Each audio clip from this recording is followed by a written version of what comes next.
Let's talk now about what to do with the dollar, especially for teenagers and for kids. This is really important because this is one of the best places to start when you're like 15 years old, mid-teens. This is a great place. What to do with the dollar. Now, here's the tendency on attitude, because attitude determines so much of our lives. What difference does it make if a child has $1 when you ask what should he do with it? It's only a child and it's only $1. But see, here's where it all begins. Your financial journey begins with what you do with the first $1. That's where it begins. Now, sure, you can do the wrong things and finally correct that, get on a better path, but it all begins on what you do with your resources. Jot this phrase down. It's one of the best for the weekend. Here's the 2 challenges of life. Number 1, the development of our full potential. That's challenge number 1. Challenge number 2 is the wise use of all our resources. That sums up life in general.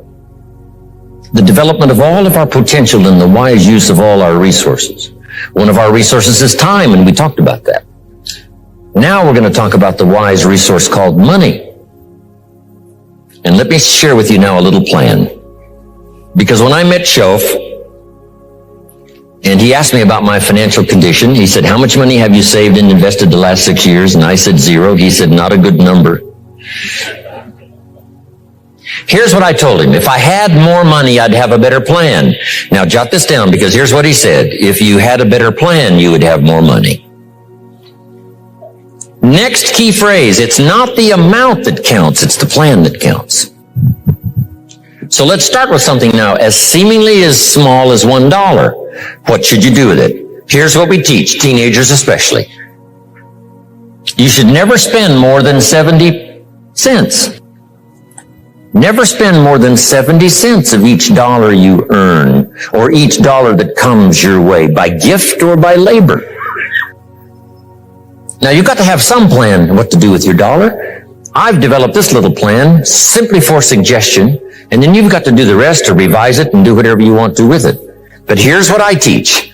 Never spend more than 70 cents. You got to pick something, some number. This is the best one I could figure out. Now we've got another 10 cents, and another 10 cents, and another 10 cents, which is the 30 plus the 70, which is the full dollar. So we spend nothing more than 70 cents. Now, what do we do with the other 30? Here's some of the most important information. 10 cents is for charity, or for church, or whatever worthy projects you think you might engage in. Here's one of the best things to teach kids, generosity. Because first we're going to teach abundance, to provide more than you could use for yourself. The be fruitful philosophy that means to produce more than you need, so you have more than necessity. You have some to share. Some churches teach a 10%, a tithe they call it, which is fine. The key is to either administer this 10 cents yourself or to give it to some institution, a church or whatever, and let them spread it around. Let them put it where it's needed. Now, if you're going to give to some charity or church, you must let them take you on the tour and show you where it goes. Okay, if you part with the money, let them give you the tour. Here's where the 10% goes if you're going to tithe. Because now that gives you great joy to give 10%. Because you say, hey, here's what it's doing, here's what it's doing, here's where it's going, here's who gets it. Now, the next 10 cents is called the use of capital. Let me give you now my definition of capital and capitalism. It's just in a couple of sentences. Because Marx was wrong. Lenin was wrong. They didn't understand capitalism. Here's what they taught. Capitalism is a big company that abuses its workers. I mean, how ridiculous can you be? Anybody can abuse another person. We don't call it capitalism. One child can abuse another child. We don't call it capitalism. One family can abuse another family. We don't call it capitalism. People can abuse other people. That's no. So whether it's a big company, it's wrong no matter what it is. But they said, no, that's capitalism. A big company that abuses its workers. That's ridiculous. Wish I'd have been back there to debate the subject. Here's what capital and capitalism is. So jot this down. Capital is any value you set aside to be invested in an enterprise that brings value to the marketplace, hoping to make a profit. That's what capital and capitalism is. I can say it in one sentence. Capital is any value you set aside to be invested in an enterprise that brings value to the marketplace, hoping to make a profit. Now, the capital is the value you set aside. Taking capital and investing it in an enterprise and bringing the value to the marketplace we call capitalism. Capital and capitalism. It is so simple that to mess it up with some weirdo kind of philosophy is a disgrace. Now, who can understand this? First of all, the farmers understand it. Here's what seed corn is. It's capital. It's seed corn means the seed that you set aside to be planted in the ground, take care of in the summer, hoping to have a profit and a harvest in the fall.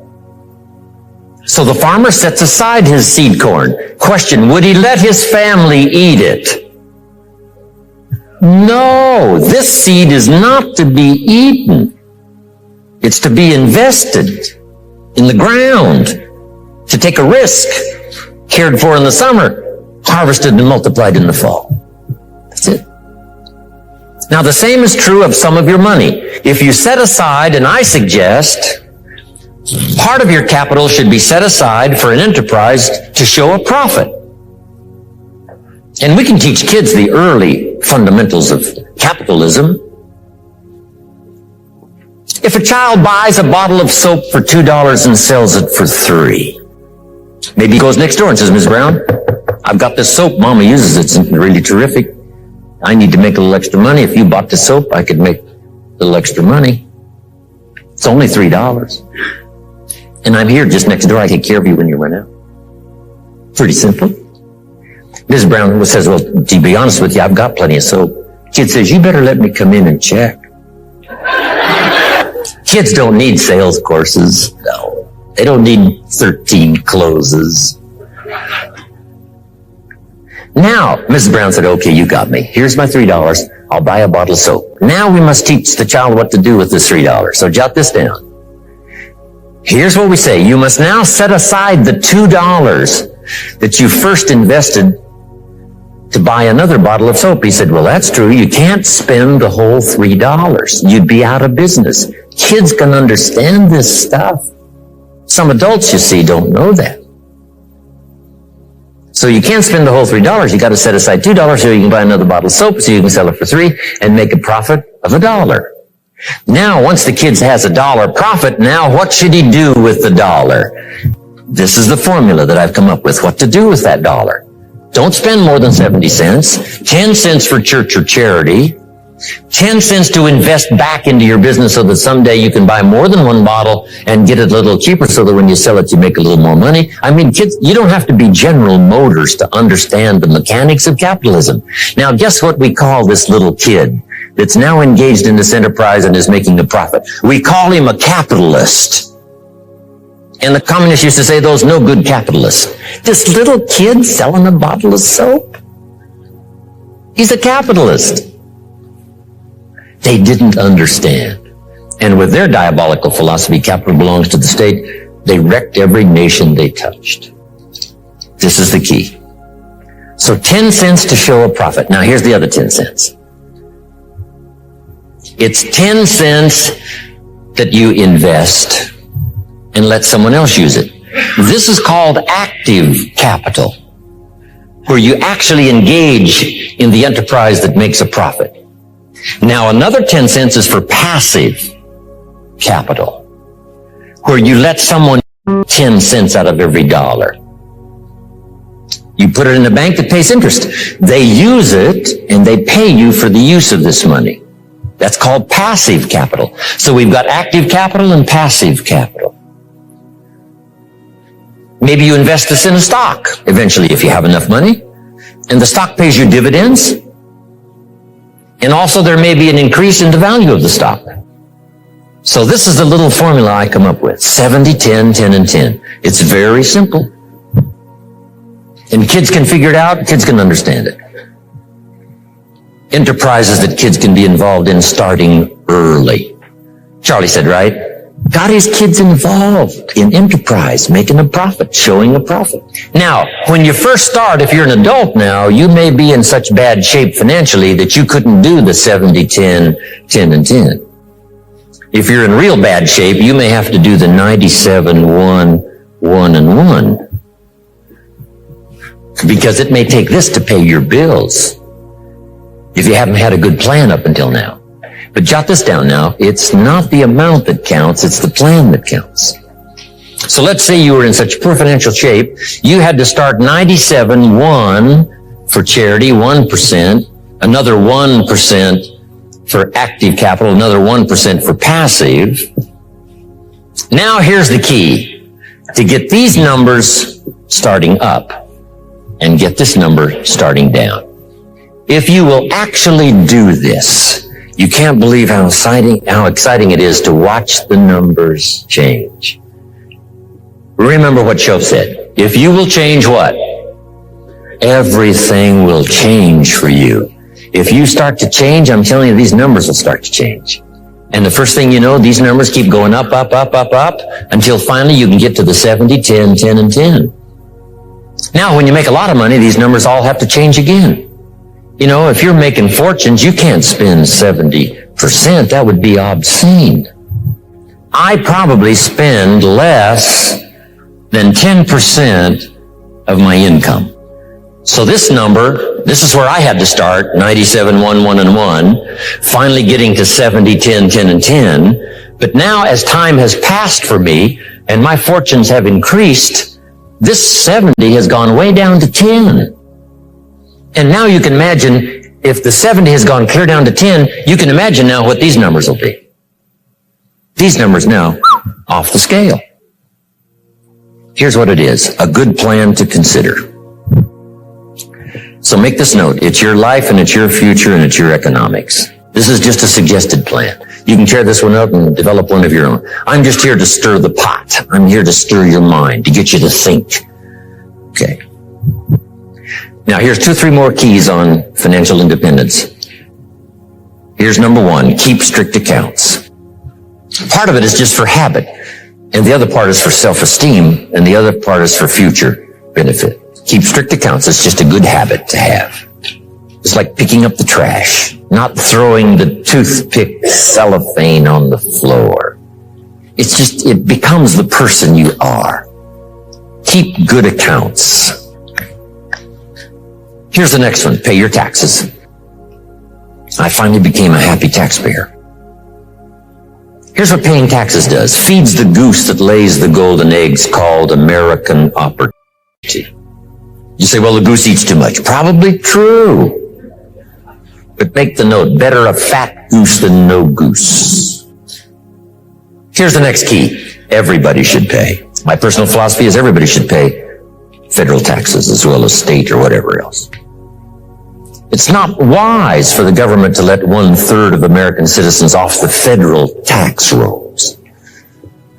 Why? Because that robs them. Appreciate that. It looks like I could run for office here. Here's what it does. If you let them off the federal tax rolls, it robs them of the dignity. They have to pay state taxes. They have to pay sales tax. I've been trying to write this book for so long called, Of Course Kids Should Pay Taxes. When a kid in California walks into 7-Eleven and buys something that costs $1, the proprietor asks the kid for 8 more pennies.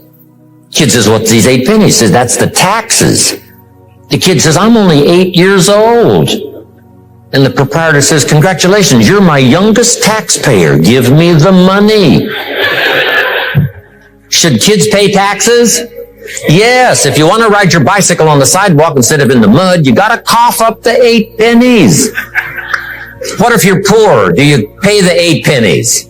Yes. What if you're rich? Yes. Meaning everybody should pay. The same should apply to federal. I don't care if it's $10 a year. I don't care if it's only $100 a year. As poor as you might be, you've got to say, no matter how poor I am at the moment, I will make my contribution. So everybody should pay. How much do you think aircraft carriers cost? We pay our taxes so a policeman will walk the beat so we can sleep like a baby. Hey, the Air Force doesn't sleep. The Army doesn't sleep 24 hours. So you can sleep as much time as required. Peace of mind. The missiles are ready and the aircraft carriers are there. Saddam Hussein sticks up his head again. It gets blown off. We've now got him in a no-fly zone. No-fly zone on top, no-fly zone on the bottom.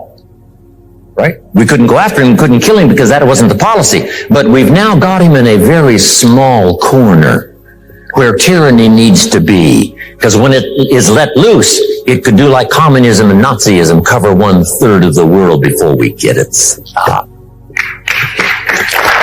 So, you got that down now? I got to pay for my aircraft carrier. I got to pay some young volunteer that risks his life on night landings on an aircraft carrier.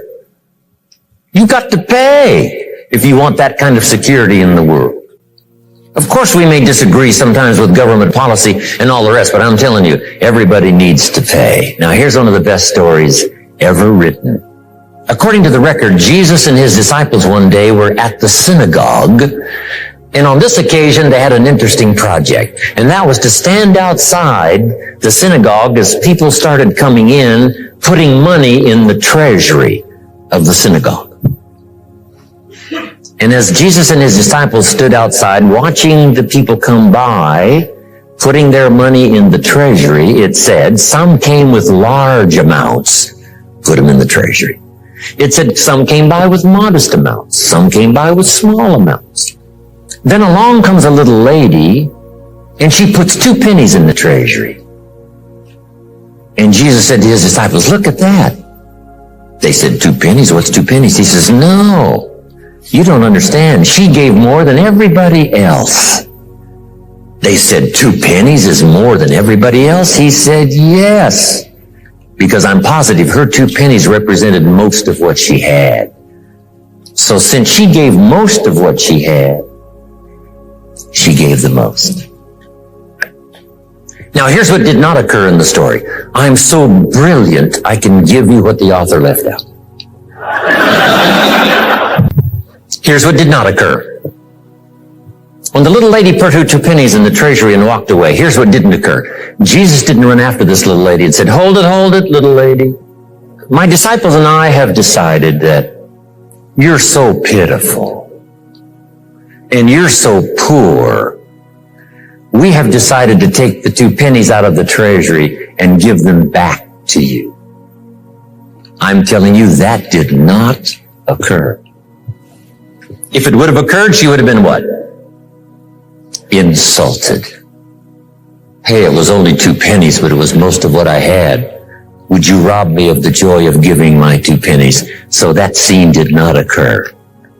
So jot this down. Jesus left her 2 pennies in the treasury, even though she was poor.